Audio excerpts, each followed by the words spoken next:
Halo, assalamualaikum warahmatullahi wabarakatuh. Kembali lagi ke channel Nyong Trindil Ngapak, orang ngapak orang penak.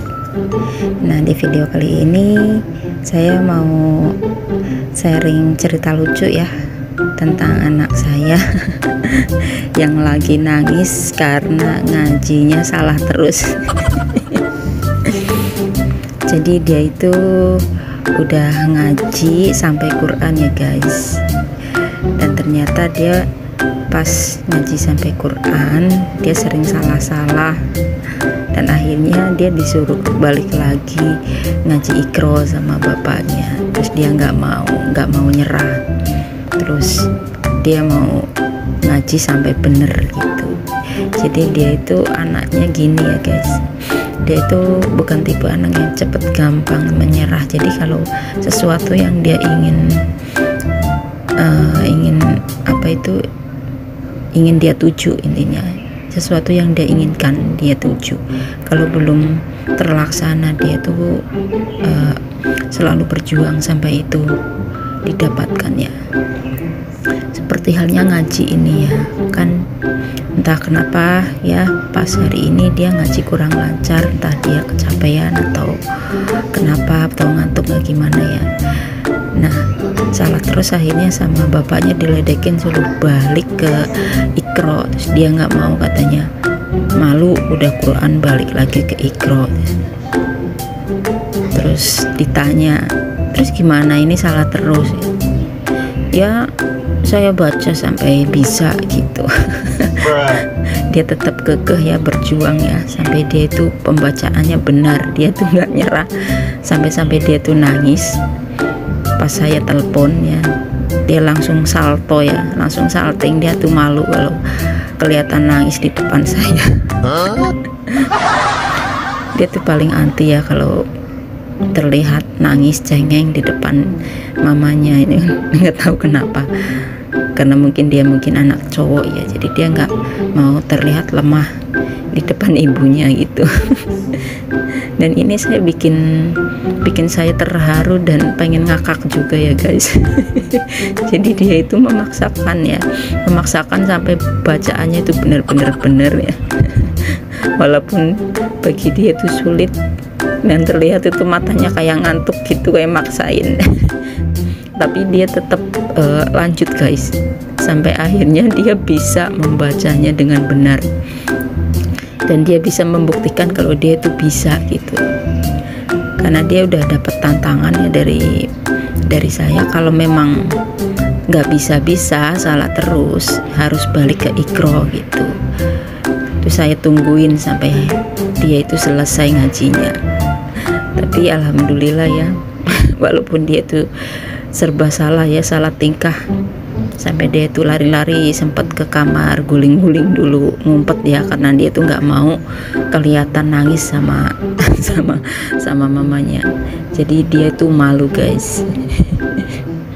Dan akhirnya pas itu kan saya itu pas waktunya sholat isya, jadi saya itu izin, saya mau sholat isya dulu, terus silakan diselesaikan ngajinya yang bener, mama temenin sambil sholat, HP-nya ditinggal gitu.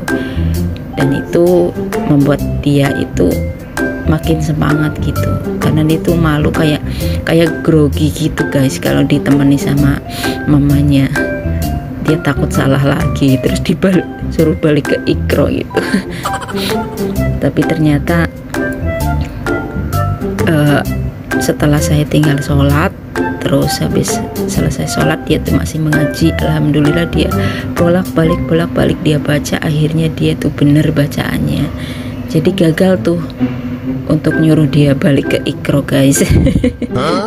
Alhamdulillah lanjut. Dia memang anak yang tanggung jawab ya dengan pilihan dia. Seperti halnya dulu dia itu sebenarnya harusnya masih PAUD ya guys. Dulu dia masih baru umur 6 tahun, dia maksain pengen masuk SD karena teman-temannya udah pada masuk semua. Tapi kan temannya itu udah 7 tahun, udah 2 tahun di PAUD gitu, di TK, dan dia baru 1 tahun. Tapi dia itu nggak ngaca diri, dia tuh pengen ngikut temennya. Jadi pas waktu itu saya tantang guys, saya tantang udah bisa berhitung belum, udah tahu angka huruf, udah bisa membaca apa belum. Kalau semuanya itu bisa ya, saya itu izinkan dia untuk masuk PAUD, tapi masuk SD. Tapi kalau nanti dites sama mamanya itu gagal, nggak akan diizinkan. Tapi akhirnya dia itu menyelesaikan dengan baik ya, dan tantangannya itu gol semua. Akhirnya saya itu kalah, tinggal penentuan masuk ke SD diterima atau enggaknya sama pihak sekolah. Tapi alhamdulillah ya, diterima juga akhirnya, walaupun satu kelas dia itu terlihat paling kecil sendiri.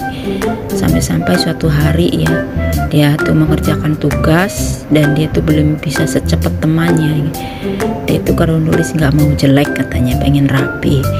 Nah, temannya udah pada pulang semua, dia itu terakhir, dia belum selesai, tinggal sedikit lagi. Dan dia ditawarin sama bu gurunya, udah selesaikan di rumah aja. Terus katanya nggak mau selesaikan di sini bu, gitu. Akhirnya diselesaikan di sekolah, walaupun bu gurunya sampai ngantuk-ngantukan nungguin dia. Dan sempet juga dia itu sampai pipis di celana ya, saking seriusnya ulangan, nggak mau ninggalin ulangannya, pengen cepet selesai, nggak mau sampai ketinggalan temannya.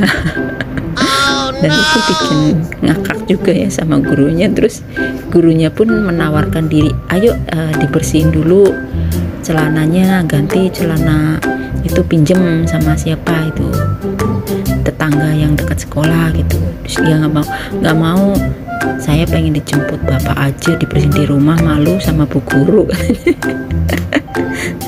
Aduh, pokoknya tingkah laku anak saya itu di SD itu bikin perhatian para guru ya, bikin gemes dan ya kayak gitu, pokoknya aneh sendiri, lucu sendiri gitu. Dan alhamdulillah ya, walaupun dia itu umurnya belum cukup, otaknya ya nggak kalah dengan yang udah cukup umur yang di situ di SD ya. Alhamdulillah juga banyak yang udah cukup umur yang ternyata itu kalah sama kemampuan anak saya. Dan di situ ya alhamdulillah saya bersyukur banget ya, tandanya dia, anak saya ya, tanggung jawab dengan pilihan sendiri, pengen banget masuk SD seperti teman-teman. Jadi alhamdulillah sampai sekarang pun dia PR, tanggung jawab, ada pelajaran apapun dia itu tanggung jawab ya. Walaupun kadang dia mengeluh lelah, ketika saya ingatkan dia, kamu kan udah memilih masuk SD, kan mama udah bilang masuk SD itu capek, itu lebih capek dari TK, pelajarannya lebih sulit gitu. Terus dia diem, akhirnya ya udah, Aang mau ngerjain PR gitu. Dia tuh kan nggak mau ya dipanggil adek, dia pengennya panggilnya Aang. Aang itu panggilan bahasa Jawa ya guys. Jadi ya udah, dengan dia yang seperti itu, semangatnya tinggi, walaupun kadang dia ngeluh, saya sebagai ibu ya selalu mensupport dia supaya semangat. Walaupun kadang dia itu merasa lelah karena belum saatnya dia cerna gitu, tapi alhamdulillah dia bisa mencernanya dengan baik walaupun tidak sempurna ya. Alhamdulillah, karena memang kecerdasan anak masing-masing itu beda ya guys, nggak bisa kita samakan. Kadang ada ya teman saya tuh membanding-bandingkan dengan anak saya tuh, anaknya Putri Nil masih kecil aja udah bisa, kamu yang gede nggak bisa. Sebenarnya tuh dengan seperti itu salah ya guys, karena kemampuan otak anak-anak itu semuanya berbeda-beda, ranking aja itu beda-beda kan. Jadi ya sama dengan otak manusia juga. Jadi kadang orang tua itu tidak punya kesadaran sampai situ guys. Ya sekian saja ya guys cerita dari saya, dan ini cukup bikin saya senang dan terharu. Terima kasih yang udah menonton. Jangan lupa dukung terus channel Trinil Ngapak dengan cara like, komen, dan subscribe. Jangan lupa nyalakan loncengnya supaya tidak ketinggalan video Trinil Ngapak berikutnya. Terima kasih. Salam ngapak, orang ngapak, orang kepenak. dan salam sukses berjamaah. Wassalamualaikum warahmatullahi wabarakatuh. See you next video. Bye bye.